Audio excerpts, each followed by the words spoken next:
NCP তারা বিএনপিকে মূল নেতৃবৃন্দকে লক্ষ্য করে নানা ধরনের কথাবার্তা বলছেন, যে শুনতে আসলে খুব একটা ভালো শোনায় না। আবার তার প্রভাব আমরা দেখছি ছাত্রদের মধ্যে।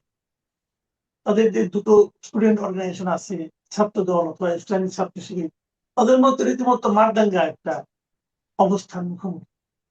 তো এই যে বিরোধটা, এই 24-এ গণ অভ্যুত্থানের পর এসে যখন নাকি আমরা ভাবলাম যে দেশটা নতুন গতিতে অগ্রসর হবে, তো তাদের এই বিরোধটা কি নতুন সেই প্রত্যাশিত গতিটা আরো বেগবান করছে? আপনার মনে যে প্রত্যাশাটা ছিল 24-এর আন্দোলনটা নিয়ে, সেই প্রত্যাশাকে কি আরো শক্তিশালী করছে নাকি? প্রথমত সরকারি দল এবং বিরোধী দলের মধ্যে ক্রমবর্ধমান উত্তেজনার একটি বড় কারণ হচ্ছে সামনে ছাত্র সংসদগুলির নির্বাচন এবং স্থানীয় সরকার নির্বাচন। যেহেতু সরকারি দলের ছাত্র সংগঠন অন্তর্বর্তী সরকারের সময় ছাত্র সংসদ নির্বাচনগুলিতে ভালো ফলাফল করে নাই, অতএব তারা এখন যেহেতু সরকারে আছে, তাই সরকারে থাকা অবস্থায় তারা মনে করছে যে তাদেরকে চ্যালেঞ্জ করার মতো শক্তি হচ্ছে এই মুহূর্তে ছাত্র শিবির। তাই বিভিন্ন জায়গাতে ছাত্র শিবিরের সঙ্গে তাদের একটা সংঘাতে জড়িয়ে পড়ছে বা সংঘাতে জড়িয়ে পড়ার সম্ভাবনা তৈরি হচ্ছে। এর কারণ হচ্ছে এই নির্বাচনে আগেই প্রভাব বিস্তার করে ছাত্র সংসদে যাতে নির্বাচিত হওয়া যায় সেরকম একটি শক্তিমত্তা আহ ঘটিত একটা পরিবেশ তৈরি করা, এবং তারা সেটাই করছে। এটা কিন্তু আমাদের পুরনো রাজনীতি, সেই পুরনো রাজনীতির ধারায় সরকারি দলের ছাত্র সংগঠন যা করে এখন যে সরকারি দলের ছাত্র সংগঠন তারা সেটাই করছেন, এবং বিরোধী দল যা করতেন তারাও সেটাই করছেন। আর যেহেতু বিরোধী দলের ছাত্র সংগঠন বেশ শক্তিশালী এই মুহূর্তে, সেজন্য তারা এবং তাদের অতীতে যে ইতিহাস, সেই ইতিহাসে প্রচুর সন্ত্রাসের ইতিহাস রয়েছে। ফলে তারাও তাদের শক্তি অনুযায়ী এক ধরনের ভায়োলেন্ট ভায়োলেন্ট এনকাউন্টার কিংবা এক ধরনের আমি বলবো যে সংঘাতপূর্ণ, যে গোলযোগপূর্ণ যে এক ধরনের প্রতিদ্বন্দ্বিতা সেইখানে জড়িয়ে পড়েছে। এটা আমাদের জন্য খুব দুঃখজনক, এই কারণে যে আমরা তো ভেবেছিলাম যে এই পরিস্থিতির একটা উন্নতি হবে। আর একই সঙ্গে জুলাই আন্দোলনের যে প্রতিশ্রুতি ছিল সন্ত্রাসমুক্ত শিক্ষাঙ্গন, ছাত্ররা ছাত্রদের নিয়ে কথা বলবে, ছাত্ররা দলীয় রাজনীতির প্রভাব মুক্ত হয়ে জাতীয় রাজনীতিতে একটা নিরপেক্ষ অবস্থান থেকে যা ঠিক সেটার পক্ষ নেবে, সেগুলো আর কোনোটাই হচ্ছে না। এইখানে ছাত্ররা একটা রাজনৈতিক দল তৈরি করে ফেলেছে, অর্থাৎ ছাত্ররা নিজেরাই নিজেদের গ্লেজ নিজেরাই নিজেদের মাথায় পরিণত করেছে। একটা রাজনৈতিক দল তৈরি হয়েছে যাদের গড় বয়স 40-এর নিচে, এবং তারা তাদের যারা ছাত্র সংগঠন তারা একই সঙ্গে তাদের রাজনৈতিক কলিগ অর্থাৎ মূল দলেও তারা প্রভাব প্রভাব বিস্তার করে, আবার তাদের একটা ছাত্র সংগঠন বলে একটা সংগঠন বা ছাত্রদেরও একটা শক্তি তাদের আছে। ফলে সবকিছু মিলিয়ে জুলাইয়ের যে মূল কথা ছিল যে মেধাভিত্তিক রাজনীতি, মেধাভিত্তিক আহ প্রশাসন, মেধাভিত্তিক শিক্ষা ব্যবস্থা, মেধাভিত্তিক আহ, একটা সমাজ ব্যবস্থা, সমাজ কাঠামো তৈরি করার যে একটা বিষয় যেখানে বৈষম্য থাকবে না, মানুষ তার বংশ কিংবা পদবি কিংবা আহ ক্ষমতা কিংবা অন্য কোনো ধরনের প্রভাব বিস্তার করে, মামা চাচার প্রভাব বিস্তার করে কোথাও আহ কোনো কিছু পাবে না, বরং যোগ্যতার ভিত্তিতে পাবে, সেই জায়গাটা সম্পূর্ণভাবে বিনষ্ট হয়ে গেছে। এখন আচ্ছা, সাধারণ মানুষের কাছে এই এই আবেদনের আর কোনো মূল্য নাই, যে বা এই কথার কোনো আবেদন নাই যে বৈষম্য মুক্ত, কোটা মুক্ত, মেধা যুক্ত একটা সমাজ, এইটার আর কোনো মূল্য নাই। এটা মানুষ বুঝে ফেলেছে যে এটা মিথ্যা প্রতিশ্রুতি ছিল। জি। আচ্ছা, এখন প্রশ্নটা হলো যে দুই পক্ষকে যে আক্রমণ করছে, আক্রমণ করতে যে তারা যে সমস্ত বাক্য উচ্চারণ করছে, অভিযোগের কথা বলছে, যেমন ধরেন জামায়াতের আমির যেটা বলেছেন যে সরকার সব প্রতিষ্ঠানে হস্তক্ষেপ করছে, সব প্রতিষ্ঠানকে ক্রমাগত দলীয়করণ করছে। জামাতের আমিরের এই যে অভিযোগ, এই অভিযোগটাকে আপনি গুরুত্ব দিবেন? এটা একটা দলীয় সরকার, তো দলীয় সরকার খুব অতিমাত্রায় দলীয়করণ করবে না এরকম একটা প্রত্যাশা সবার ছিল। এই কারণে যে মাননীয় প্রধানমন্ত্রী যখন ফিরে এসেছিলেন তিনি তার পরিকল্পনার কথা বলেছিলেন তিনি এই কথাও বলেছিলেন যে তিনি একটা মেধাভিত্তিক সমাজ তৈরি করতে চান, মেধাকে তিনি গুরুত্ব দেন, এবং তিনি বিভিন্ন আচরণের মাধ্যমে একটা আস্থা জন্ম দিয়েছিলেন যে দলীয় নিয়োগ হবে না। তবে আহ সরকারের সকল নিয়োগে এই আদর্শের বা এই নীতির প্রতিফলন দেখা যাচ্ছে না। এটা সত্য কথা। আহ, বিভিন্ন পদে মূলত পছন্দ অপছন্দের ভিত্তিতে অথবা দলীয় সংযোগ কিংবা দলীয় আহ, যে আহ, অবস্থান, সেটার ভিত্তিতেই লোকজনকে নিয়োগ করা হচ্ছে, এটা সত্য কথা। তবে জামাতের আমির যখন এই অভিযোগটা করেন, তার অভিযোগটা একটু কম গুরুত্ব পেয়ে যায় এই কারণে যে তারা নিজেরাও অন্তর্বর্তী সরকারের সময় নিজের দলের লোকদেরকে বিভিন্ন জায়গায় প্রবেশ করিয়ে দেওয়ার চূড়ান্ত প্রচেষ্টা চালিয়েছিলেন। আপনার নিশ্চয়ই মনে আছে, নির্বাচন কমিশনে লটারি করে পুলিশ কর্মকর্তা, প্রশাসনের কর্মকর্তাদেরকে নিয়োগ করার জন্য এক ধরনের প্রচেষ্টা তারা চালিয়েছিলেন, যেখানে অভিযোগ এসেছিল যে ওই লটারির মধ্যে মূলত তাদের দলের লোকজনের নাম দিয়ে লটারি করার চেষ্টা করা হচ্ছিল। ডাক্তারদের বেলা যদি আপনি বলেন, পরিষ্কার ভাবে ওই সময় যিনি ডিজি ছিলেন সেই ডিজি এক দলীয় ভাবাপন্ন ছিলেন এবং প্রচুর জায়গাতে জামাতে ইসলামের সমর্থক চিকিৎসকদেরকে পদায়িত করেছিলেন। অথর্ব একজন স্বাস্থ্য উপদেষ্টা ছিলেন যার কোনো ধরনের যোগ্যতা ছিল না, সে অযোগ্য স্বাস্থ্য উপদেষ্টা, এবং তার ট্যান্ডলদের শাসনে মূলত এনডিএফ এবং ড্যাব একটা দলীয়করণের প্রতিযোগিতায় নেমে গিয়েছিল। যেটা আগে সাচিব করতো সেটাই তারাই করেছে। দলীয়করণ থেকে আসলে সরকার কিংবা রাষ্ট্র কিংবা আমাদের প্রতিষ্ঠানগুলি মুক্ত হয় না। এটা অহেতুক কাউকে সমর্থন করার জন্য কিছু বলার দরকার নাই, এটা সত্য। এবং সেই সব নিয়োগের বিভিন্ন ধরনের নীতি, মানে নিয়োগের নতিজা বা নিয়োগের বিভিন্ন খবর তো আমরা প্রত্যেকদিন দেখতে পাচ্ছি। জি। আবার ধরেন বিপরীত দিকে সরকারি দল থেকে, যেমন ধরেন আমাদের প্রধানমন্ত্রী, উনি নিজেই অভিযোগ করেছেন যে অতীতের মতো গুপ্ত বাহিনী বিশৃঙ্খলা ও বিভ্রান্তি ছড়াচ্ছে। প্রধানমন্ত্রী এই অভিযোগ কিভাবে মূল্যায়ন করবে? গুপ্ত বাহিনী যে আছে এটা সত্য, কেননা গুপ্ত বাহিনীর অস্তিত্ব গুপ্তরাই স্বীকার করেছে। তারা নিজেরাই বের হয়ে এসে বলেছে আমরা গুপ্ত ছিলাম, আমরা লুকিয়েছিলাম।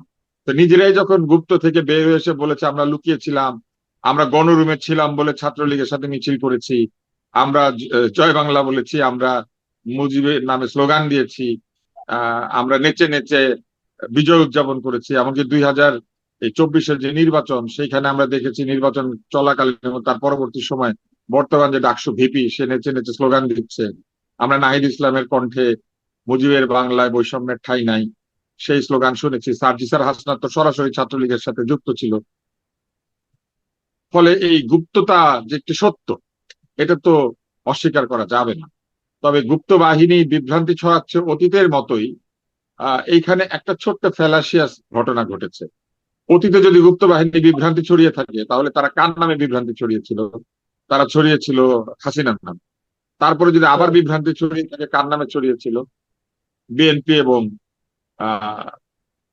বিএনপি নেতাদের নাম।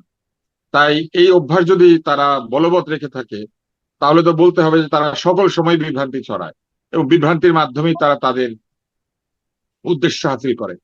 আমার ছোট্ট পরামর্শ হবে, যদি গুপ্ত বাহিনী এরকম থেকে থাকে তাহলে গুপ্ত বাহিনীদেরকে চিহ্নিত করে অতি দ্রুত গুপ্ত মুক্ত একটি দল যতটুকু পারা যায় সেটা তৈরি করার চেষ্টা করা দরকার। বিশেষ করে ছাত্র রাজনীতিকে গুপ্ত মুক্ত করা খুবই দরকার, কেননা ছাত্রদের মধ্যে গুপ্তরা লুকিয়ে থেকে এমন একটা পরিবেশ তৈরি করে, তারা নিজেরাই নানান ধরনের অকারেন্স বা নানান ধরনের দুর্ঘটনা ঘটিয়ে সেটা সরকারি দলের উপরে বা বিরোধীদের উপরে চাপিয়ে দেয়।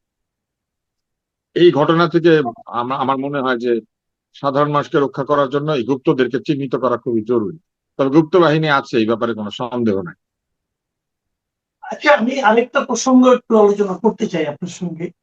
সেটা হলো, গত দুদিন ধরে একটা এই মিস্টার ফরহাদ মাঝহার, ওনার কিছু কথাবার্তা গত 2 দিন ধরে আমি বেশ দেখছি সোশ্যাল মিডিয়াতে, এবং উনি অনেক কথা বলেছেন, অনেক কথা নিয়ে আলোচনা করা যায়, কিন্তু আমি একটা পয়েন্ট নিয়ে আপনার সঙ্গে একটু শেয়ার করছি।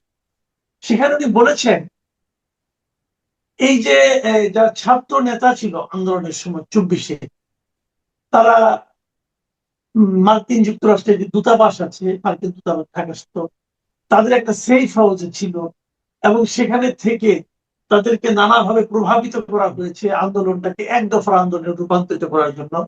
যে জিনিসটা নিয়ে ফরহাদ মাজারের সঙ্গে টেলিফোনেও কথা হয়েছে এবং ফরহাদ মাজার বারবার বলেছেন যে আমরা আসলে একজন ব্যক্তির পরিবর্তনে আন্দোলন করতে চাই না, আমরা একটা গুণগত পরিবর্তনের কথা চাই, সিস্টেমের পরিবর্তন চাই। কিন্তু ওরা বারবার ওই ব্যক্তির পরিবর্তনের জন্য আন্দোলন করেছে, মানে হাসিনার পতন ঘটাবে, আর কিছু না। এই হাসিনার পতন ঘটানোর আন্দোলন করার কারণে হাসিনার পতন ঘটেছে, কিন্তু প্রত্যাশিত সুফলটা আমাদের আসেনি। এই ধরনের একটা কথা উনি বলেছেন। আপনার এই ব্যাপারে কোনো মূল্যায়ন আছে কিনা? ফরহাদ মজহার যদি কিছু বলেন এটা গুরুত্ব দিয়ে শুনতে হবে, কেননা তার স্ত্রী ছিলেন বা আহ, তার যে পার্টনার তিনি ছিলেন সরকারের উপদেষ্টা।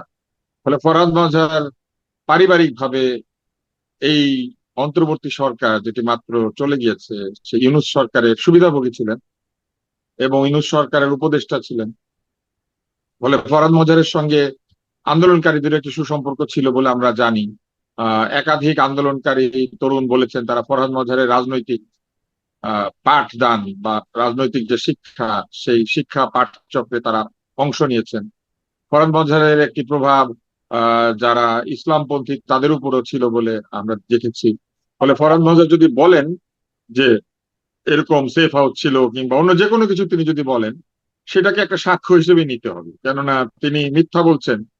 এটা যদি আমরা মনে করি তাহলে তো ধরে নিতে হবে যে একজন মিথ্যাবাদীর কাছে সবাই ক্লাস করেছে, মিথ্যাবাদীর প্রভাবে এই আন্দোলন হয়েছে, তো আমরা তো তাকে মিথ্যাবাদী মনে করি না। তো সেই জন্য তিনি যেহেতু সত্য কথা বলবেন বলেই বা বলছেন বলে আমরা মনে করি, তাহলে ফরহাদ মজহার যা বলছেন সেটা সত্য। সেটা যদি সত্য হয়ে থাকে তাহলে সেফ হাউস ছিল, আর সেফ হাউসে কারা কারা ছিল সেটা নিশ্চয়ই ফরহাদ মজহার জানেন। ফরহাদ মজহারের কাছে শুধু আমার এতটুকুই প্রশ্ন থাকবে, বা এই বিষয় নিয়ে আমার মতামত এতটুকুই আমি বলতে চাই, সেটি হচ্ছে উনি জেনে শুনে তখন সেফ হাউসে এই যে যাচ্ছে মার্কিন মদত পুষ্ট আন্দোলন হচ্ছে উনি জানতেন না? তারপরে যে মার্কিন মদদে নানান কিছু হচ্ছে, রেজিম চেঞ্জ হচ্ছে উনি জানতেন না? তো উনি জেনে শুনে ওই সময় এইগুলির সাথে ছিলেন, এখন হঠাৎ করে বলছেন আমি যা প্রত্যাশা করেছিলাম। তো উনি কি প্রত্যাশা করেছিলেন? উনি কি প্রত্যাশা করেছিলেন যে ছাগলের গু হবে বিরাট গোবরের মতো আর গরুর গু হবে ছোট ছোট ছাগলের মতো হোক? এটা আশা করলে তো হবে না। যে যেরকম হাগে সেরকমই করছে। তো ফরহাদ মজহার যদি এখন বলেন যে না আমি এরকম প্রত্যাশা করি নাই, আমি মনে করি যে এটা সত্য নয়। বরং তিনি যে এখন যা বলছেন আমি মনে করি যে এটা তার অবস্থানকে প্রশ্নবিদ্ধ করে, তার দেশপ্রেমকে প্রশ্নবিদ্ধ করে এক অর্থে।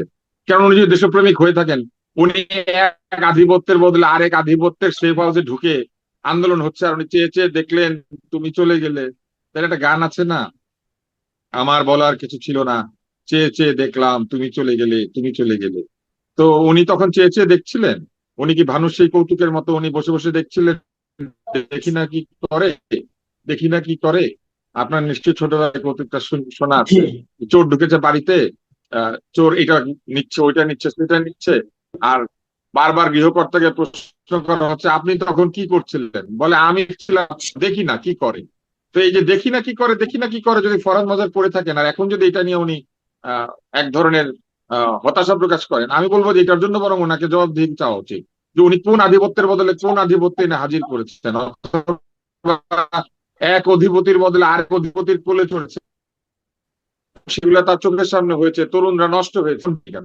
এখন উনি এসব বলছেন কেন? এখন বলে লাভ কি? এখন বলে কি হবে? হম।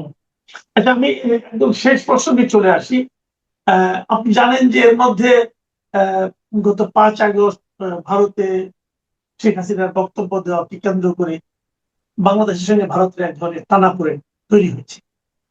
এর মধ্যে ব্রিক্স যে সম্মেলন হবে ভারতে, সেখানে তারেক রহমানকে দাওয়াত করা হয়েছিল। তো উনি যাবেন না বলে মনে করা হচ্ছে এখন পর্যন্ত। আজকে বিভিন্ন পত্রিকা দেখলাম সেখানে ওনার অংশগ্রহণের সম্ভাবনা প্রায় নেই বললেই চলে। এদিকে কালকে মানে ভারতের হাই কমিশনার বোধহয় প্রধানমন্ত্রীর সঙ্গে দেখা করবেন, আজকে আজকে দেখা করবেন।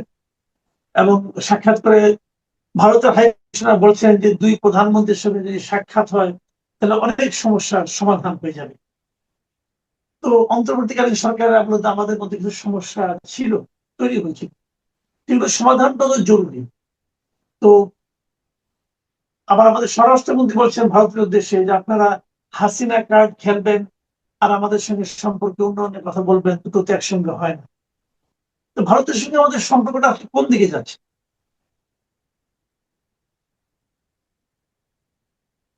ভারতের সঙ্গে আমাদের সম্পর্কের অবনতি শুরু ঘটিয়ে দিয়েছিলেন ডক্টর ইউনূস নিজেই, কারণ তিনি এইখানে আসার আগেই, মানে তিনি এই সরকারে আসার আগে একটা সাক্ষাৎকার দিয়ে এসেছিলেন। সেই সাক্ষাৎকারে তিনি সেভেন সিস্টার এটা সেটা নানান কথাবার্তা বলেছিলেন, এবং ওনার এসব কথাবার্তা আমি বা আমার মতো আরো অনেকে খুব অবাক হয়েছিলেন, কেননা এই ধরনের রাজনৈতিক বক্তব্য উনি সারা জীবনে কোনোদিন দেন নাই।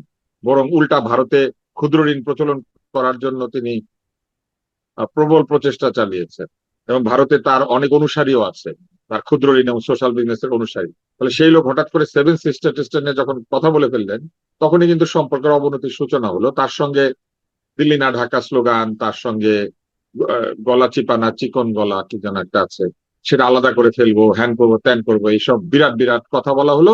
পরে দেখা গেল যে তিনি আদানির ঋণ পরিশোধ করছেন এবং আদানিকে সমস্ত পয়সা দিয়ে দিচ্ছেন, আদানির কাছ থেকে বেশি বিদ্যুৎও কিনতে চাইছেন। এইরকম একটা স্ববিরোধী, পরস্পর বিরোধী, উস্কানিমূলক ভারতের সাথে কথাবার্তা বলে প্রথমে একটা সম্পর্ককে অবনতি ঘটানো হয়েছে। ভারত শেখ হাসিনাকে আশ্রয় দিয়েছে, ভারত দালাই লামাকে আশ্রয় দিয়েছে, ভারতের অনেককে আশ্রয় দিয়েছে। কেউ যদি কাউকে আশ্রয় দেয়, তার জন্য তো আমাদের আহ, তার সঙ্গে নেগোশিয়েট করতে হবে, তার সঙ্গে কথা বলতে হবে, তাকে ফেরত চাইতে হবে। কিন্তু তার সঙ্গে তো আপনি লাঠি নিয়ে ঝগড়ায় কিংবা এক ধরনের বচসায় লিপ্ত হবেন না। কিন্তু অন্তর্বর্তী সরকার সেটা করেছিল। এখন সে অবনতিপূর্ণ সম্পর্কে কি হলো, ভিসা বন্ধ হলো, অনেকগুলি রপ্তানি যে বন্দর, স্থলবন্দর, সেগুলো বন্ধ হলো। সেভেন সিস্টার্সে আমাদের পণ্য রপ্তানি বন্ধ হলো। তারপরে এক ধরনের বাণিজ্য যে সম্পর্ক সেটা আহত হলো। এই সবকিছু মিলিয়ে ভারতের সঙ্গে আমাদের সম্পর্কটা শীতল হয়ে গেল। এমনকি মেডিকেল ভিসা পর্যন্ত দেওয়া বন্ধ হয়ে গেল। এগুলো কিন্তু হয়ে গিয়েছিল বিএনপি আসার আগেই। আমার শুধু এতটুকু কথা থাকবে যে ব্রিক্সে যোগ দেওয়ার মতো অবস্থা বাংলাদেশের কি আছে কিনা। বাস্তবতা বিবেচনা করলে ব্রিক্সে যাওয়ার যোগ্যতা বাংলাদেশের হয় নাই। না, এটা তো দ্বিতীয়, ব্রিক্সের নগরে বিমস্টেকের সভাপতি হিসেবে তাকে না হয় আমন্ত্রণ নাই, জানানো তার মানে হয়েছিল। ব্রিক্সে, তাও মানে কিন্তু কথা আমি বলতে এই পুরাটাতে আসি। ব্রিক্সে যোগ জি দেওয়ার সম্ভাবনা বাংলাদেশের নাই, ফলে ব্রিক্স থেকে আমাদের হয়তো কিছু সুবিধা নেওয়ার ব্যাপারটা আছে, কিন্তু ব্রিক্সে যোগ দিয়ে ব্রিক্সে অংশগ্রহণকারী বা মতামত দানকারী রাষ্ট্র হওয়ার সম্ভাবনা একদমই নাই, জিরো। তাহলে আমাদের প্রধানমন্ত্রী কেন আমন্ত্রণ পেয়েছিলেন? তিনি আসলে এক ধরনের পরিদর্শক বা এক ধরনের অবজারভার বা এক ধরনের জি অতিথি হিসেবে সাইড লাইনে বসে ব্রিক্সের ওই সময়টাতে অন্যান্য যে ব্রিক্সে যারা আসবেন তাদের সঙ্গে কথাবার্তা বলার একটা সুযোগ, একই সাথে মোদির সাথেও কথাবার্তা বলার একটা সুযোগ, এটা একটা সম্ভাবনা সেটা তৈরি হয়েছিল। এখন আমার কাছে মনে হয় যে এইসব ক্ষেত্রে আবেগ বিসর্জন দিয়ে বরং যুক্তিকে প্রাধান্য দেওয়া দরকার। যদি আমাদের প্রধানমন্ত্রী ব্রিক্সের ওখানে যান, তবে শুধুমাত্র তার মোদির সঙ্গে তার সাক্ষাৎকার হবে এটা আমরা আশা করি না। আমাদের পররাষ্ট্র মন্ত্রণালয়ের উচিত ব্রিক্সে যোগদানকারী অন্যান্য যারা প্রধান ব্যক্তিরা আছেন তাদের সঙ্গে যেন আমাদের প্রধানমন্ত্রীর কথা বলার সুযোগ হয়, সেটা তৈরি করা। তাহলে এক ঢিলে পাঁচ পাখি বা চার পাখি শিকার করা যাবে। দ্বিতীয়ত, মোদী যদি কথা বলতে আগ্রহী হয়ে থাকেন এবং ভারতের দূতাবাসের যিনি রাষ্ট্রদূত তিনি যদি বলেন যে না, দুই প্রধানমন্ত্রী কথা বললে, তাহলে এখনই ফিক্স করতে হবে যে ওইখানে গেলে 1-to-1 বৈঠক হবে ভারতের প্রধানমন্ত্রীর সঙ্গে আমাদের প্রধানমন্ত্রী, এবং আমাদের প্রধানমন্ত্রীর সাথে ভারতের প্রধানমন্ত্রীর বৈঠক, এবং ব্রিক্সে আগমনকারী অন্যান্য গুরুত্বপূর্ণ ব্যক্তিদের সঙ্গে হয় আমাদের প্রধানমন্ত্রী অথবা আমাদের প্রধানমন্ত্রীর সঙ্গে যে কন্টিনজেন্ট যাবেন তাদের মধ্যে গুরুত্বপূর্ণ ব্যক্তিদের যদি আদান প্রদান হয়, তাহলে যেটা ঘটবে সেটা হইলো ওই রাষ্ট্রগুলির সঙ্গে আমাদের একটা সম্পর্কের ঝালাই হবে। পাশাপাশি আমাদের বিভিন্ন ধরনের স্বার্থ সংশ্লিষ্ট বিষয়ে আমরা এক জায়গায় বসে আলাপ সেরে ফেলতে পারবো, এবং এইটাকে আমরা ভবিষ্যতে একটা বিরাট আন্তর্জাতিক যে চ্যালেঞ্জ, জ্বালানি মূল্য বৃদ্ধি, বিশ্বব্যাপী মুদ্রাস্ফীতি, যুদ্ধ পরিস্থিতি, আহ বিশ্বের বিভিন্ন পরাশক্তির ন্যায় এবং অন্যায় প্রভাব বিস্তারের যে লড়াই এবং এক ধরনের চাপ সৃষ্টি, এই সকল কিছুর সঙ্গে আমরা এক ধরনের ব্যালেন্স করার একটা চেষ্টা বা এক ধরনের সম্পর্ক উন্নতির মাধ্যমে আমরা চাপ কমিয়ে আনার একটা চেষ্টা করতে পারবো। ফলে এটা তো কূটনীতির একটা সুযোগ।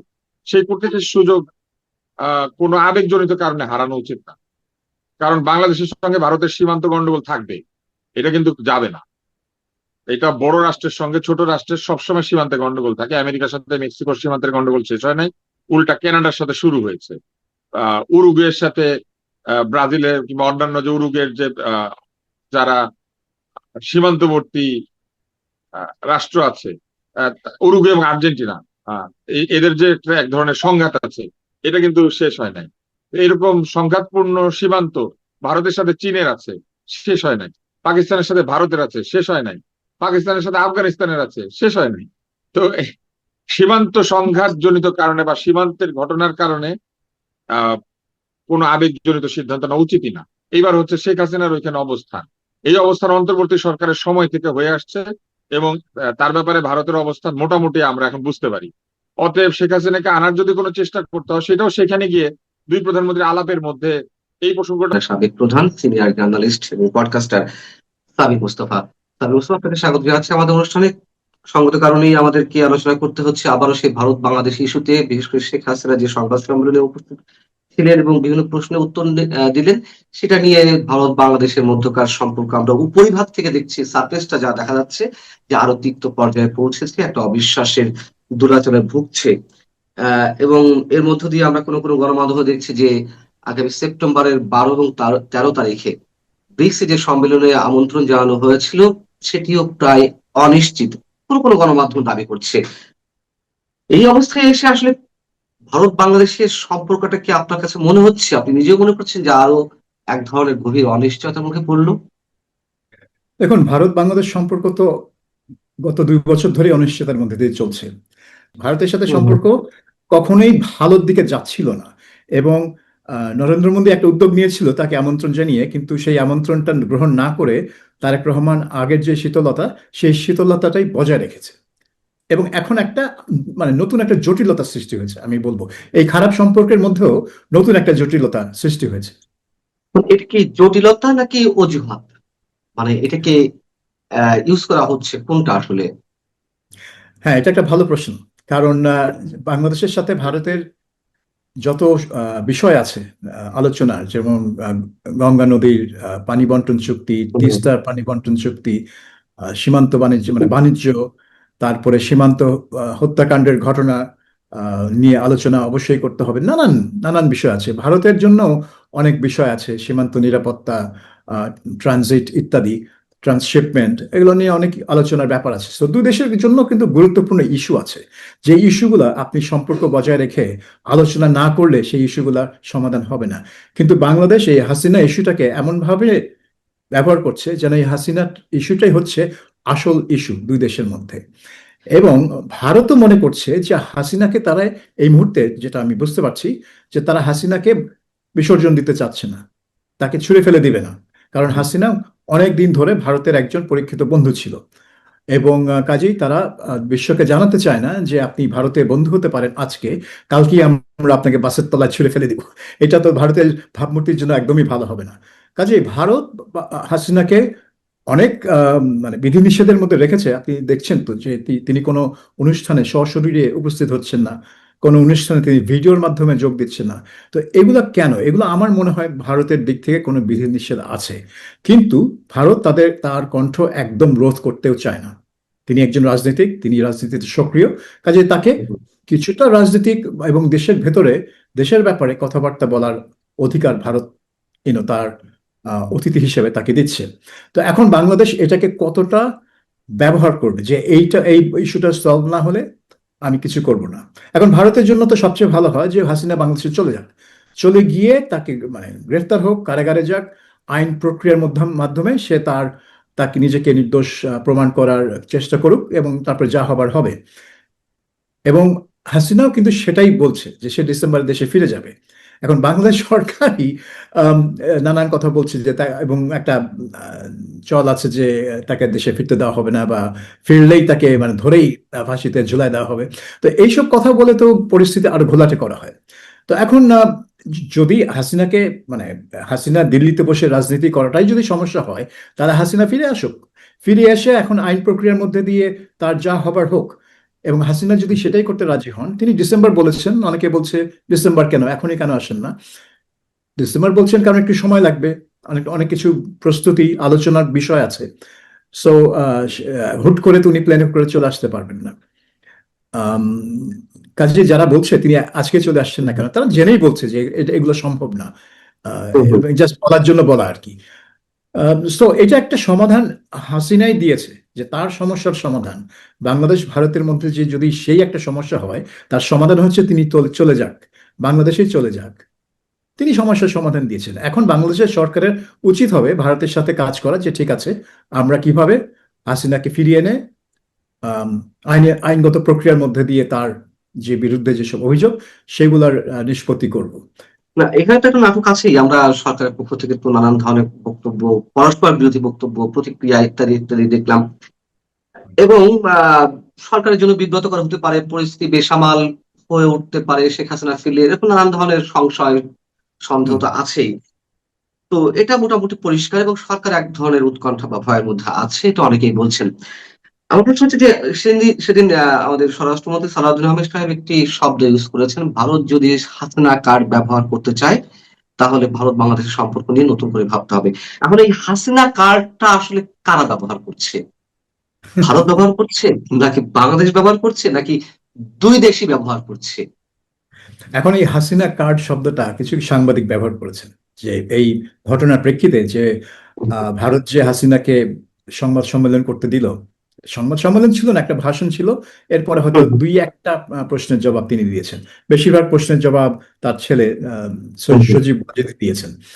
কিন্তু এটা যে করতে দিয়েছে ভারত সরকার, সেটাকেই তারা একটা হাসিনা কার্ড খেলার বিষয় বলছে, যে ভারত বাংলাদেশকে নিয়ে নাখোশ। আহ, তার এক চীনে গেছে, চীনে গিয়ে মংলা বন্দর এসব নিয়ে আলাপ করেছে। কাজেই আমিও তাকে মানে দেখিয়ে দিব দিব যে আমারও কিছু আছে তোমাকে, তোমার জন্য ঝামেলা সৃষ্টি করার, এই হাসিনা কার্ড। তো এই হাসিনা কার্ড যদি এটা যদি ভারতের জন্য একটা কার্ড হয়, তো ঝামেলাটা কোথায় সৃষ্টি হলো? শেখ হাসিনা তো দিল্লিতে বসে কথা বলছে, বাংলাদেশের পত্রপত্রিকা থেকে গুলোকে তো বলেই দেওয়া হয়েছে তার বক্তব্য হুম, প্রচার হুম। না করতে। আম, বিদেশি গণমাধ্যম এটা প্রচার করেছে, এবং বাংলাদেশের মানুষও ব্যাপকভাবে। হ্যাঁ, বিদেশি গণমাধ্যমের মানে দেখেই জানতে পেরেছে হাসিনা কি বলছেন না বলছেন। তো এখন এই কার্ডটার মানে কি ব্যাপার দাঁড়ালো? দেশের ভেতরে এসে হাসিনা কিছু করলো না তো?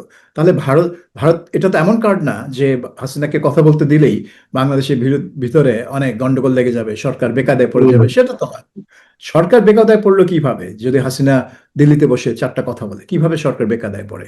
তো একজন রাজনীতিকের মুখের কথার উপর যদি, কথা নিয়ে যদি এত ভয় থাকে, তাহলে তো প্রশ্ন তুলতেই হয় যে তাহলে তোমাদের ভিতটা কি এতই নড়বড়ে যে তোমরা হাসিনা কিছু কথা বললেই, তোমাদেরকে ক্রিটিসাইজ করলেই তোমরা মানে ভীত হয়ে যাচ্ছ, এটাকে একটা কার্ড হিসেবে দেখছো, ভারত তোমার বিরুদ্ধে খেলছে। তো এখন বাংলাদেশ সরকার কি এমন লোক আছে যারা এটাই ভয় পাচ্ছে যে হাসিনা যদি ফিরে আসে তাহলে একে দেশে আমাদের ঝামেলা হবে, কারণ হাসিনা সমর্থকরা, আওয়ামী লীগ কর্মীরা তখন আরো সক্রিয় হবে, আওয়ামী লীগের উপর থেকে নিষেধাজ্ঞা তুলে নেওয়ার দাবিটা আরো জোরদার হবে, এবং সরকার একটা চাপের মুখে পড়বে। অন্যদিকে ভারতকে মানে ভারত জুজু দেখিয়ে যে রাজনীতি হয় বাংলাদেশ, সেটার একটা অ্যাপিলটা একটু কমে যাবে, কারণ তখন আর হাসিনা ওখানে, হাসিনাকে আশ্রয় দিচ্ছে ভারত, এই অভিযোগটা আর থাকবে না।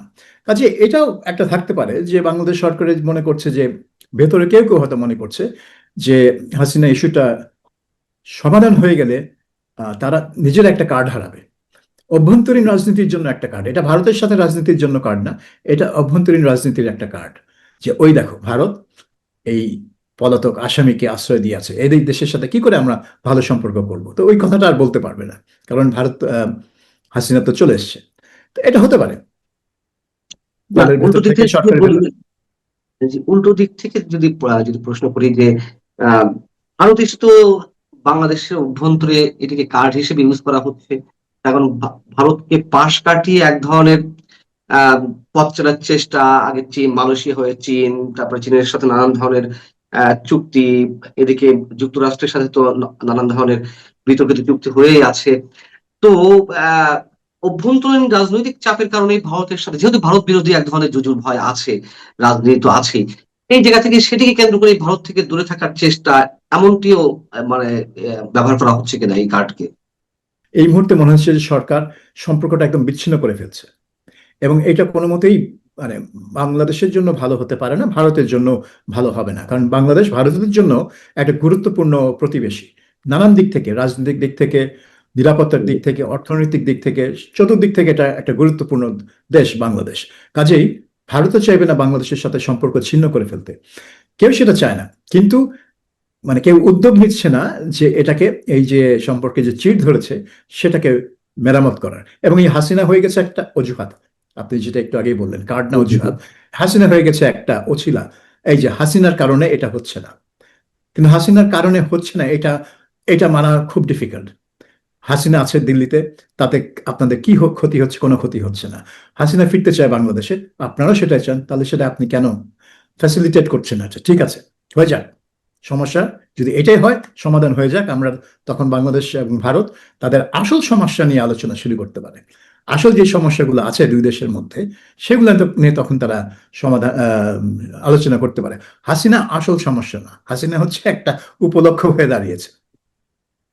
না, সেই জায়গা থেকে যদি জিজ্ঞাসা করি যে যে এই ধরনের প্রতিক্রিয়া ব্যক্ত করা হলো একটা বিবৃতির মাধ্যমে পররাষ্ট্র মন্ত্রণালয়ের শেখ হাসিনার ওই বক্তব্যের পরে, মানে সেটি নিয়ে তো নানান ধরনের কথা হয়েছে, এর মধ্যে অনেক ধরনের প্রশ্ন, এবং সেই কড়া প্রতিবাদ, মানে আমি দেখিয়ে দেব, এটা হবে না সেটা হবে না, এই ধরনের ল্যাঙ্গুয়েজ ইউজ করার পরে যদি আবার সেই ভারতের কাছ থেকে আমরা ডিজেল বেশি মাত্রায় আমদানি করার চেষ্টা করি, অনুরোধ করি পাইপলাইনের মাধ্যমে, মানে আসলে আমাদের মানে আমরা বলতে সরকারের কথা বলছি, মানে কোন ধরনের সিদ্ধান্তহীনতায় ভুগছে কিনা, এদিকে এক ধরনের হুঁশিয়ারি, আবার অন্যদিকে যে তাদের সাথে সম্পর্ক না হলে কিছু হবে না, নতুন করে ভাবতে হবে, আবার নিজেদের আবার তেল বেশি করে দাবি করি।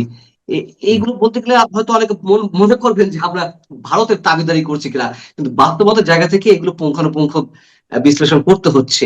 এইগুলো কি বিশেষ কোনো দুর্বলতা? এই যে আম, হুমকি ধামকি বা কড়া কথাবার্তা, এটা হচ্ছে সরকারি পর্যায়ে, জনতার পর্যায়ে না।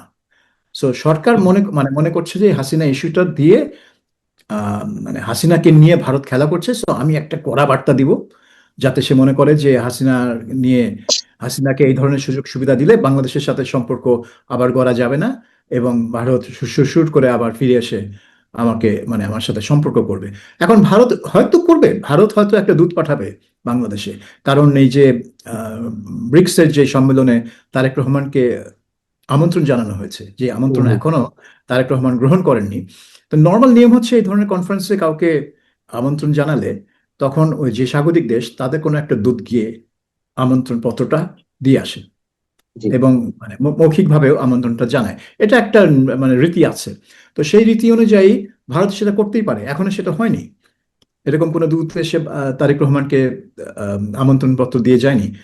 একটা দূত সম্ভবত আসলেই। সোমবারেই যাবে দীনেশ ত্রিবেদী, ভারতীয় হাই কমিশনার, দেখা করবেন, তখন হয়তো দিতে পারেন আচ্ছা, দীনেশ ত্রিবেদী আনুষ্ঠানিকভাবে দেখা কথা। করার বিষয়টাও একটু জটিল, কারণ তিনি তার সাথে তিনি তিনি হয়তো নিশ্চয়ই আশা করছিলেন যে তারেক রহমান তার সাথে অনেক আগে দেখা করবে, কারণ সাধারণত বাংলাদেশের প্রধানমন্ত্রীরা নতুন আম, মানে যে কূটনীতিকরা আসেন, অ্যাম্বাসেডর বা রাষ্ট্রদূত বা হাই কমিশনার, তাদেরকে তার সাথে একটা সৌজন্য সাক্ষাৎ হয়।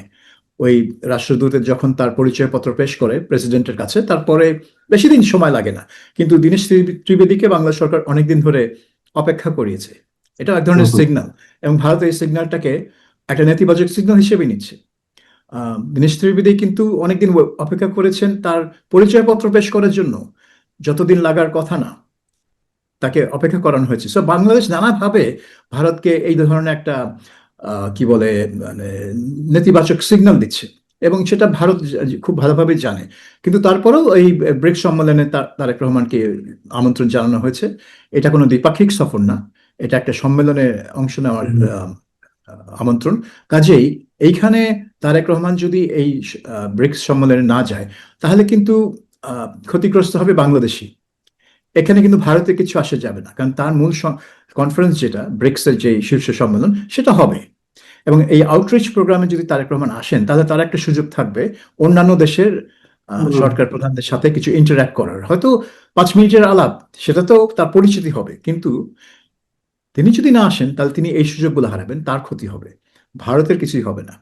কাজেই বাংলাদেশ এখন কতটা বিচক্ষণ কূটনীতিতে, সেটা দেখা যাবে যে এই ব্রিক্সের যে আমন্ত্রণ সেটা নিয়ে তারেক রহমান কি করেন, কিভাবে এটা হ্যান্ডেল করেন, সেটা বলে দিবে সারা বিশ্বকে, আর শুধু আমাদেরকে না, যে বাংলাদেশের কূটনীতিকরা এবং যে বর্তমান সরকার তারা কতটা পরিপক্ক।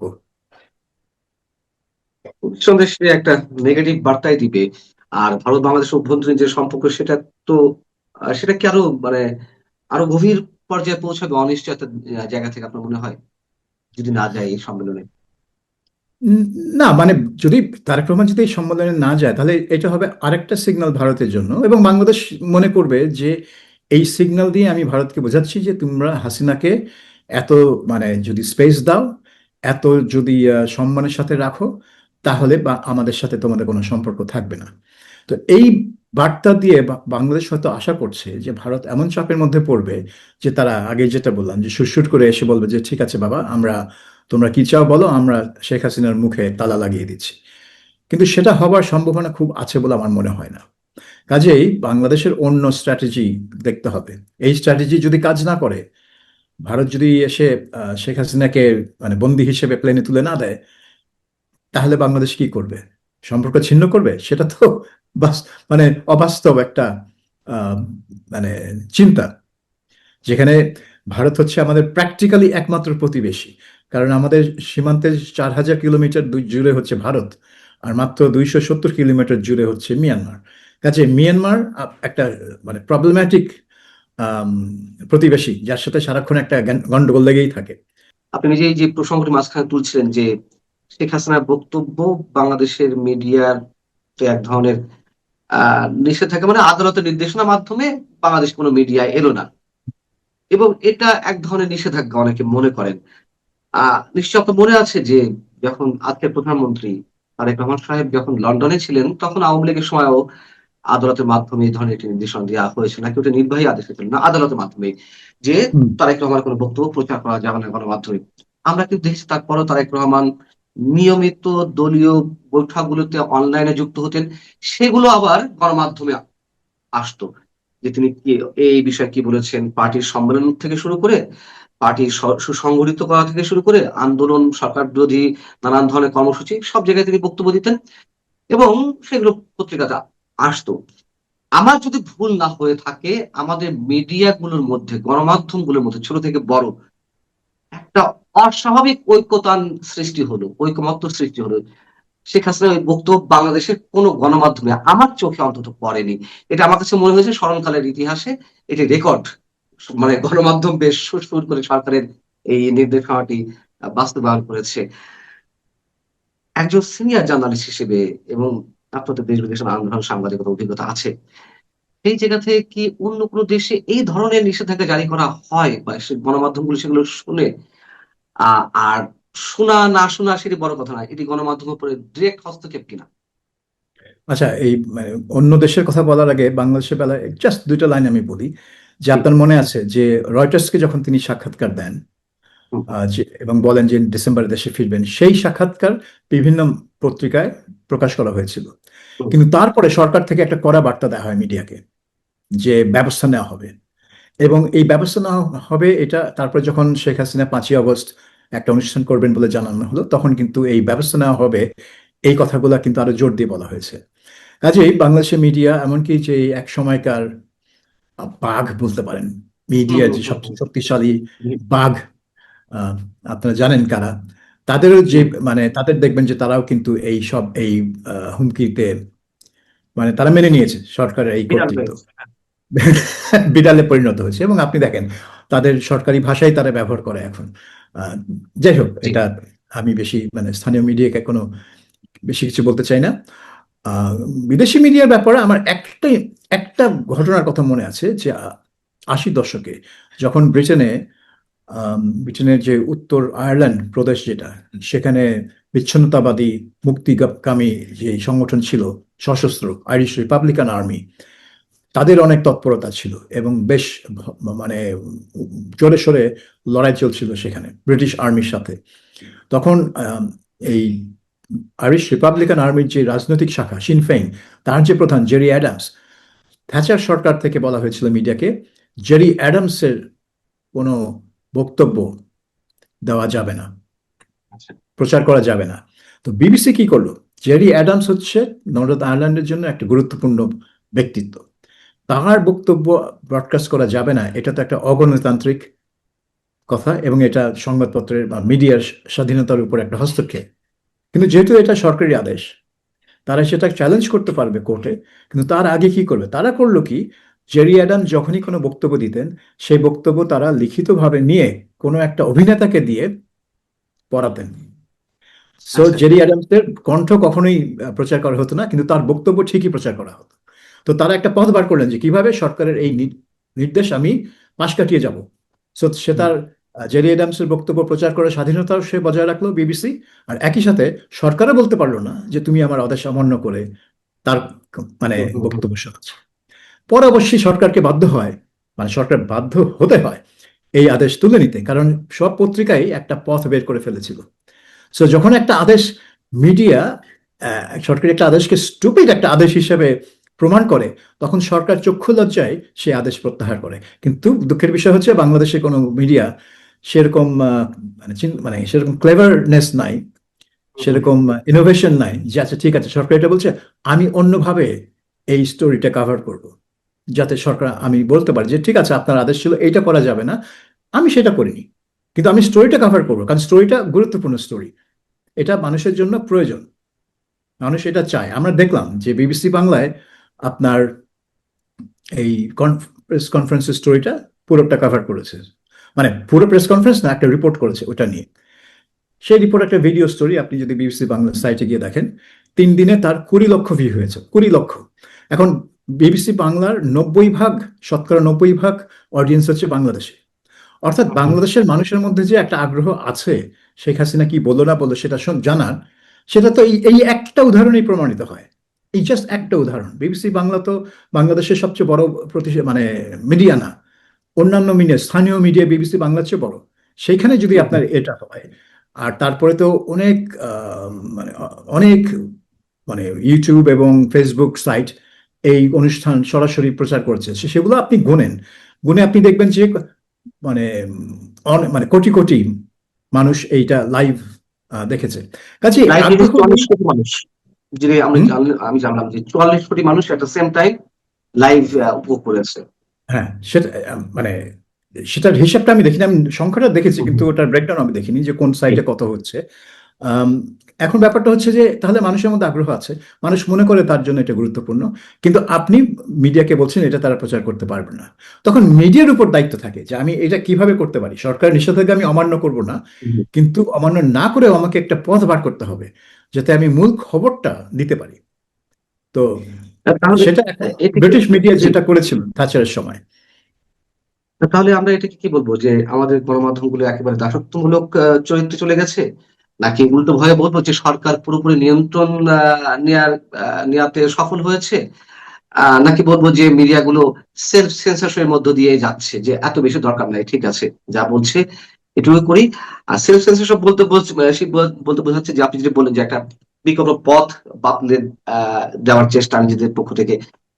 ওই জায়গাটাতে বলছি যে যে তাদের এত মাথা দরকার নাই, ঠিক আছে এত কিছু দরকার নাই, কোনটা আসলে? আমার মনে হয় তারা এই মুহূর্তে সরকারকে চটাতে চাচ্ছে না, সরকারকে ভয় পাচ্ছে, সরকারকে চড়াতে যাচ্ছে না। শুধু কারণ বাংলাদেশে এখন শুধু সরকারের ভয় না, সরকারের বাইরে অনেক ভয় আছে, যেটা ইউনূসের আমলে শুরু হয়েছিল, যেটাকে আমরা মব বলি, মব ভায়োলেন্স বলি। সেই মবের ভয় তো মূলত ইউনূসের আমলে মিডিয়া কাবু থাকতো, কারণ মানে ইউনূস সরকারের তো লোকজন বলতো যে দেখো আমরা মিডিয়ার উপর কোনো হস্তক্ষেপ করি না, আমরা টেলিফোন করি না নিউজ রুমে, এইটা করো ওইটা করো না, সেটা দাও ওটা দিও না, সেটা আমরা করি না। ইউনূস সরকার সবসময় এটা বলতো, ওটা একটা মিথ্যা কথা ছিল। মিডিয়া ঠিকই ফোন কল পেতো এবং অনেক কড়া কড়া ফোন কল পেতো, কিন্তু তারপরে তাদের বড় ভয় ছিল মবের ভয়। এখন মবের ভয়টা একটু কম হয়তো, কিন্তু মবের ভয়টা তো একদম চলে যায়নি। কিছুদিন আগেই তো আমরা দেখলাম ডেইলি স্টার এবং প্রথম আলোর অফিস কিভাবে মব পুড়িয়ে দিল এবং পুলিশ এবং সেনাবাহিনী দাঁড়িয়ে দাঁড়িয়ে আঙুল চুষলো, দেখলো 1-2 ঘন্টা ধরে দেখলো। কাজেই এই ধরনের মব যারা আর কি আওয়ামী লীগ বিরোধী, যারা এই জুলাই অভ্যুত্থানের সমর্থক বলে নিজেদেরকে দাবি করে, তারা তাদের ব্যানারে যখন এই ধরনের একটা ভায়োলেন্স হয়, তখন কর্তৃপক্ষ কিছু করে না, কিছু করতে চায় না। আম, তাদের সংখ্যা মাত্র 50-60 জন হলেও কর্তৃপক্ষ কিছু করতে চায় না। কাজেই মিডিয়া কোথা থেকে ভরসা পাবে, নিরাপত্তার ভরসাটা কোথা থেকে আসবে? যদি নিরাপত্তা বাহিনী, আইন শৃঙ্খলা বাহিনী যদি সেই ভরসাটা না দেয়, তাহলে তারা ভরসা পাবে কোথা থেকে? তো এটা একটা কারণ হতে পারে। আর একটা কারণ হতে পারে যে তারা মনে করে যে এই হাসিনার ইস্যুতে আমরা এমন কিছু করবো না যাতে মনে হয় যে আমরা হাসিনার সমর্থন করছি। তো এইটা হচ্ছে একটা এইটা যদি ভেবে থাকে কেউ, আমি জানি না এইভাবে কেউ ভাবছে কিনা, কিন্তু এটা হবে একটা চরম দুর্বলতার প্রকাশ। একটা নিউজকে তুমি নিউজ হিসেবে ট্রিট করবা, এটা একটা লেজিটিমেট নিউজ, লেজিটিমেট ঘটনা, তুমি ওটা ভেবে ট্রিট করবা এবং তোমার বিশ্লেষণ, তোমার রিপোর্টিং হবে অ্যাকুরেট এবং অবজেক্টিভ। এইটা হচ্ছে তোমার দায়িত্ব। তোমাকে কেউ সাইড দিতে বলছে, তুমি যদি নিজে মনে করো তুমি একটা অবজেক্টিভ অ্যানালিসিস করেছো, অন্য যে কেউ যা বলুক, এবং বলবে, অনেকে বলবে এটা প্রো আওয়ামী লীগ, অনেকে বলবে যে এটা কি হলো, হ্যাঁ, যে যাই বলুক, আপনাকে নিজের দিক থেকে নিশ্চিত হতে পারে যে আপনি